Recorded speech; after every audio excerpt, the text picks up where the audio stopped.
Hey guys, it's been about 10 days with Harry, and With my wife? I guess I'm just gonna ask you how you feel about these 10 days. Okay. Well, I mean, me and you've been dating since like 11th of August. What date did you say it was? September 28th, I think so. Yeah. So things have gone really fast between me and Kate, to the point where we kind of generally you were looking for a friend who would understand that you were going through a rough patch, a serious rough patch with an egg, and I generally just was there for you to help you as a friend. But I also did find you attractive from your videos because I could see your vibration. But also I didn't want to go there because I don't steal girls and guys and girls together. I didn't know. So anyway, long story short, we started talking from the 11th of August, and the first conversation was like 4 hours. And I mean, I think we waited a few days and you rang me again. And I think by the second or third call, each was a number of hours, I started to realize that I wanted to. By the way, I'm just telling a long story, just to make it longer for you guys and to understand a bit of our relationship. So each call we had was, and you can correct me if I'm wrong, was very long. And I started to realize very quickly that I liked you. So from my end, I was purposely making the conversations long, being more connected to you, getting to know you. And I think by the third or fourth or fifth call, me and you eventually got around to kind of owning our feelings for each other in some roundabout way, because I was going to come to America for the root companies, and we said we would meet in neutral territory, but then you pulled the moves on me and then said, why don't you come to my place first? And then I said, yeah, sure. And then you said another silly question you did want to know afterwards, and then you said, are you sure? Because of your insecurities came up. But to be fair to Kate, so did mine, during our time. What I'm trying to say, guys, is we kind of declared our love for each other very quickly, but at the same time, it's not like we didn't have insecurities about our worthiness of each other not come up. So both of us had been through some stuff before we even met. And looking back at it, I made a silly decision to come meet Kate, even though I knew she was the one. Very quickly, I started to learn that we were perfect for each other when we'd meet, and very quickly. I was going to wait a few months and see mom and dad and other people before, but then my friends on the island tuned me into the truth. I need to come rush and see you. So from August 11th to September 28th, like I said, 10 days I've been with you. I made the correct decision to, as a free man, to come and see you soon, and that was important for our growth. And I guess your question was, what was the question? How's the first 10 days? Yeah, how do you feel about everything now? It's been 10 days. The 10 days have gone super fast, and from the moment I landed at the airport and found you miraculously, because that's another story, things have almost gone like I imagined them, like a perfect Disney movie, with no pressure, no stress, no game playing, like a perfect vibrational match that we always knew that we were for each other. And time's gone super quick, and I honestly feel just flowy. I feel flowy and cool and happy, and it might be the most divine masculine around you. And I feel like I turn the back question on you. How has the 10 days gone for you? How do you feel about the 10 days? And you can be honest if there's been struggles, challenges. Did it meet your expectations? Or did I meet your expectations? Did I surpass them? The same? Worse? I think for me, you surpassed my expectations. Thanks, love. I knew we were a lot alike the moment we were talking on the phone, but then, when you were willing to come across the world, literally, to meet me, and then I see you, it was more than I could expect, and it's been, kind of magical, I guess you could say. But half of me also feels like I deserve it, because I waited a really long time. I was celibate for a few years, and I had a very short relationship, but I would say this is my first real committed relationship out of 10 years. And I've done a lot of inner work, so I think all in all, this is the most healthy relationship I've ever had. And I understand that it was, God was in the center of this too. That's a great point. Shall we talk about, I'd like to talk about God and vibrational matches, because I think me and Kate knew very quickly from talking to each other we were a good match. And it's not to criticize any other people in relationships, just to tune you guys in, but if there's a vibrational mismatch between couples, and the bigger it is, I'm not trying to put anyone off, but the more work needs to be done, the less flowy, and the more drama, and the harder it is. And that's, I can only say because I also felt the first 2 relationships I was in, I've only been in very few, the vibrational mismatches were there, and it caused a lot of problems, and it didn't last. So, and I've also got friends where I see these things happen, and what you said is key. I think what you brought to the table, without using too much ego, is I'm 37, and I've done a lot of work on myself. I first got into urine, I got attached to the physical health, and then I started to realise it was wrong and let go. And now I'm moving towards the last few years to less attachment to physical, and what I was always about in my head is mental, spiritual, letting go. Letting go of negative emotions is what I've always been doing well, and consciously practicing through traveling, through cold approaching girls, through family, narcissism in family and all these things, and same with Kate. This has got us to the stage of vibration where it's just easy for us to let go. And when I talked to you, I realized very quickly we were a match vibrationally, because vibration is all about letting go. 2 things. Vibration is all about letting go, and second, I feel it's all about trust and faith in the one God, whatever you call it, is Jesus or Buddha.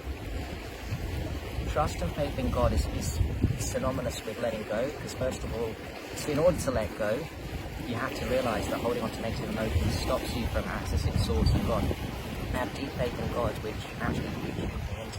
I've always had a strong faith, and it's grown every year of my life, to the point where I've stopped over the years chasing girls so desperately and trusting in the one girl, that kind of monogamy, deep monogamy idea. In Koh Phangan, I was hiding because I didn't care about girls. I mean, I waited and I hid, and then it was in Koh Phangan that you called, and then my meaning to be in Koh Phangan came apparent, because I realised I had to come to you, as we are now, because what you say is that you want to come with me, and I'm not controlling nobody. Me and our kid, Rory, we're going to go to the island, so it's almost like my trust in my letting go skills have been good over the years, and I've got work to do on that, but also my trust and faith in God, because God's found me a partner that I'm very attracted to physically, but emotionally and spiritually too. We have similarities that are beautiful vibrations, and yet being a man and woman, funny enough, there are differences. But what our mission is, because my mission, I mean, you are my mission, but also God's my mission, and finding peace of mind and peace of God in my head is the mission. But I'll do it.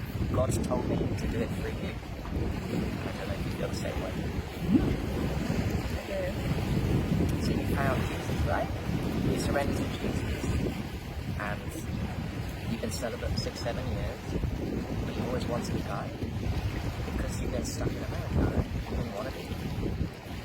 Correct. But I was actually celibate for 4 years. Sorry, you said 6 years earlier, that's why I said Oh, that. my bad. But, yeah, just continuously diving closer to my faith, closer to Christ. That's my main mission. But then also focusing on us and having a good... What I'm saying is, you felt a calling to leave America for a few years now, because God or Jesus was telling you to get out of the country. You had Rory, yeah. and you might not have done it if you hadn't found a partner to help you with it. I don't know. Correct. You're waiting for a partner to, and there's nothing wrong with that. There's nothing wrong with a feminine waiting for a man to lead her to her salvation. It's not a weak woman, is it? To wait for a strong man to come and help you, because you're a strong woman. But I acknowledge that I can't do it by myself.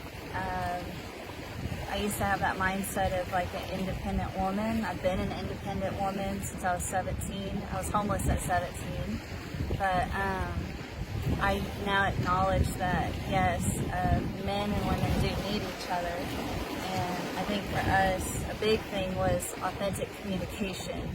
So trusting the process, trusting God, and authentic communication. Wow, you brought up a big topic there to unpack that too. Yes, that's what me and you've been doing since the beginning. Through letting go, trust and faith in God. If you want to, authentic communication in relationships will save you through the tough times, and it doesn't matter what your vibration levels and matches are good or not. You need authentic communication to get there. And I know me and you have sometimes gone unconscious and forgotten about authentic communication, and the other one's regrounded us. We've both taken turns in that. Because inauthentic communication basically causes problems. Well, I have to guess what you're thinking sometimes because you went inauthentic, and sometimes you've had to guess what I'm thinking because I've gone unconscious. So authentic communication is almost, if you're behaving badly or going unconscious, trying to figure out why you're doing this. And with me and you, one way we cleared it is by acknowledging at certain points that we didn't feel worthy with the other one, which is a bit nuts. Because deep down we know consciously that it's a God move. Most divine relationships, not ego, are a God move. So we knew that, but it's not like the little demons out there trying to niggle you and freaking you out. And I'm not worthies in a relationship can cause ruptures where game playing begins, and to the point where couples can split. And I'll say if we ever do split, it'll be because of inauthentic communication and not following God, trusting God. Because I know in my heart, some relationships, God wants you to be together for your own growth. There's a higher reason. Me and you have so many synchronicities, no? So many crazy things have happened. Well, and another point too is having a partner, you're required to have accountability, and that really helps in your growth because you can be only accountable for yourself up to a certain extent, I believe. Could be wrong, but I know that through relationships, accountability is a huge one. Yeah. Kind of like, mirrors facing each other. Yeah. I mean, masculines, I feel, are definitely different to feminines. We bring different qualities. We're more grounding and struggle with our emotions and feelings sometimes. Whereas women definitely should express their emotions, and that's fine. And we should always be that grounding energy. But women should never, or in this instance, women should never use emotions to make a man feel that she's breaking up with him and all these things. So then it questions the faith in God. And creates insecurities. Creates insecurities in the other, and it makes the other think that, wow, this God thing wasn't real to her, even though it was. I'm just sharing a bit where I struggled. I thought maybe you were going to leave me, and I got scared. Nothing wrong with me and Kate breaking up, but because we've been through so much together and know that God wants us together, and if I feel that someone's saying, oh, I don't know if they're going to work, when I know deep down we have to ride through the waves and we will work, and we need to do the work, but the feeling of breaking up when you know it's perfect for the mission.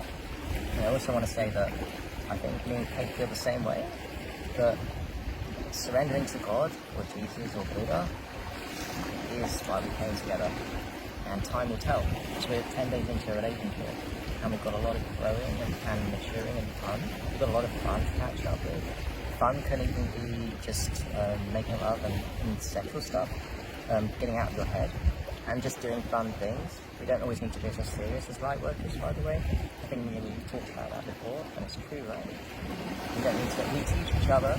We take turns teaching each other and learning and tuning the other in. But also a key part of light worker relationships. We can all be so serious all the time and lecturing. And as a guy, when a woman's lecturing, sometimes they can go into masculine.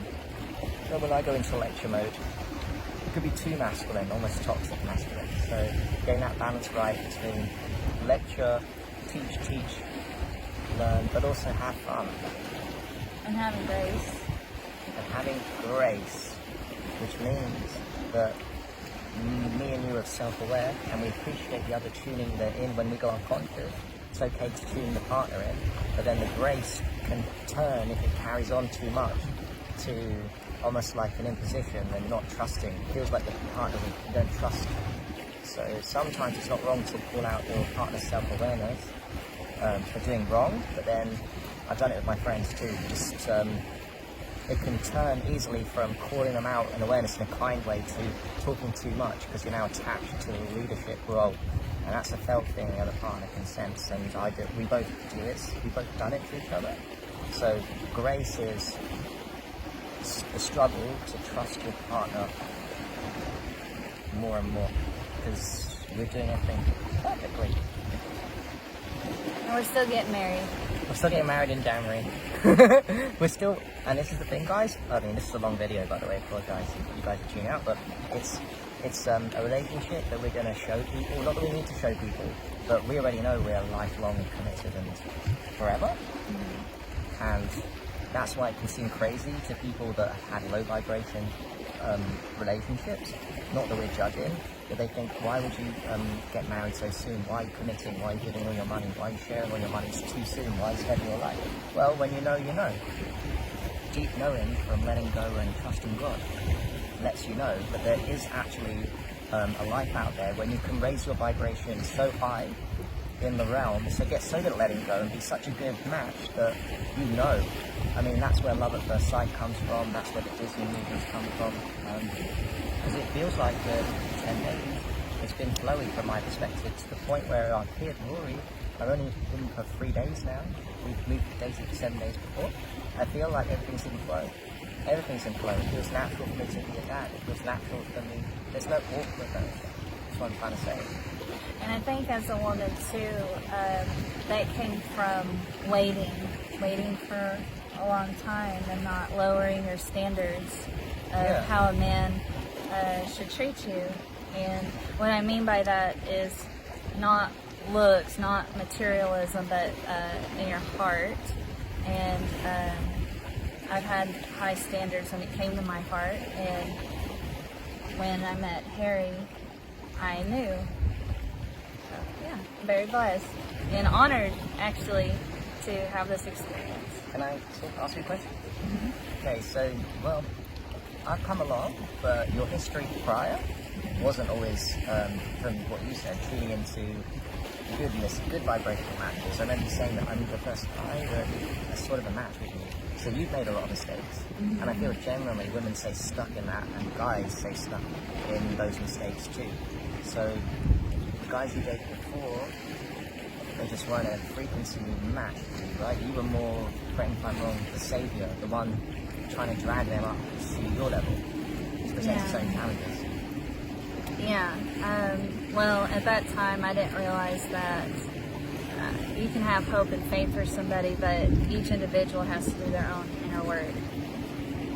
Yes, because if not, you can get lost trying to save somebody, and that is another trap with the vibrational mismatches. Often you'll find one partner has high vibration than the other, and the high vibration partner will tolerate drama and the hope of trying to save the other one, but it gets to a point where it's ridiculous.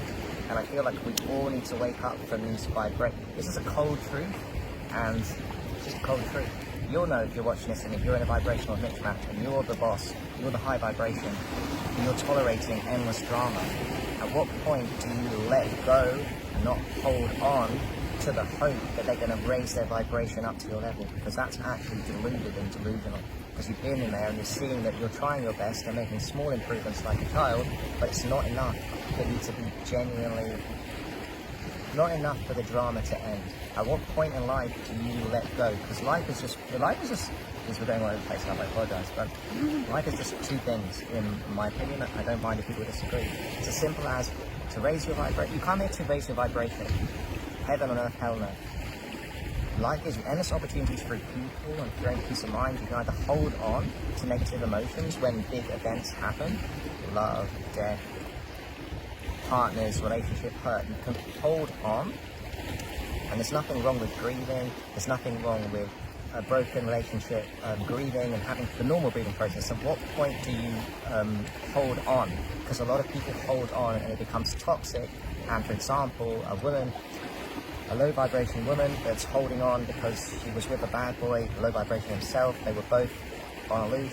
At what point do you let go? Let go of the relationship. At what point do you let go of the people that's causing you harm in a relationship? At what point do you let go of the drama because you're addicted to the drama? At what point do you either hold on or do you let go? The quicker you let go, the higher you climb. And letting go is the hardest thing in the universe at micro levels. But for me and you, it's quite easy now to let go of the basic drama bullshit. But we see in our friends and we wonder why.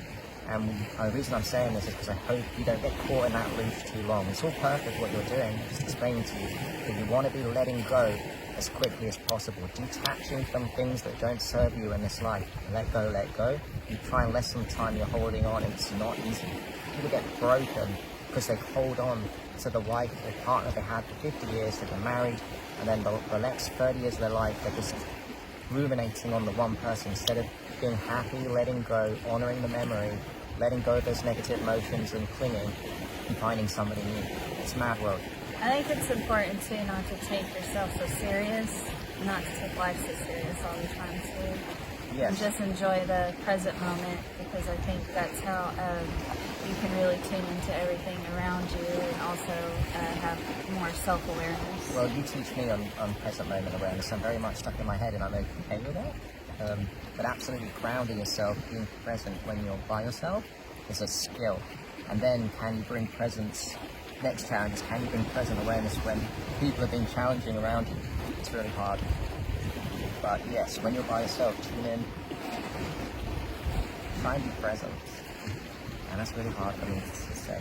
Read some Eckhart Tolle, read the Bible, read the Bhagavad Gita, all these things. I think it's my favourite. We really love each other.